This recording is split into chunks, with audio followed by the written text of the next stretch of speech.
আসসালামু আলাইকুম, কেমন আছেন সুপ্রিয় দর্শক? এই যে দেখুন, অনেক দিন পরে আমি লাউ তরকারি রান্না করতেছি। এই লাউ তরকারিটা আপনাদের ভাইয়ার অনেক পছন্দ। মাঝখানে কিছুদিন চিংড়ি মাছ দিয়ে মূলা রান্না করছি, যার জন্য আর লাউটা রান্না করা হয় নাই।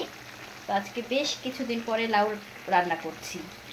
আর এই চুলায় আমি রসুন পেঁয়াজ ভাজতেছি, শাক বাগার দিব।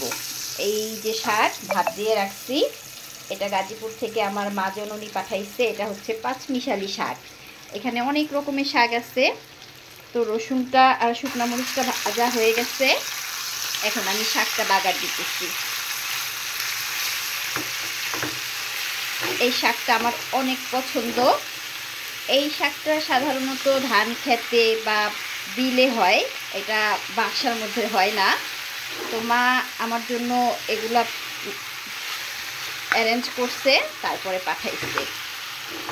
তো শাকটা ভাজা হোক, আর এই চুলায় আমার লাউ তরকারিটা হইতেছে। এখানে আমি করলা ভাজি করছি আলু দিয়ে। আমার কন্যারা করলা ভাজিটা অনেক পছন্দ করে, কিন্তু আলু ছাড়া ভাজি খাবে না।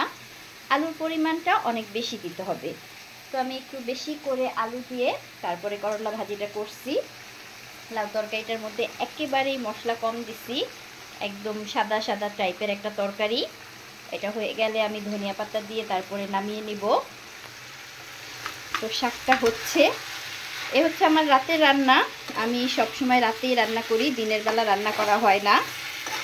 তো আজকে রাতের রান্না এটাই ছিল, চিংড়ি মাছ দিয়ে লাউ তরকারি, আলু দিয়ে করলা ভাজি, আর আমার পছন্দের পাঁচমিশালি শাক ভাজি। তো ভিউয়ার্স, এখানেই বিদায় নিচ্ছি। সবাই ভালো থাকবেন। আল্লাহ হাফিজ।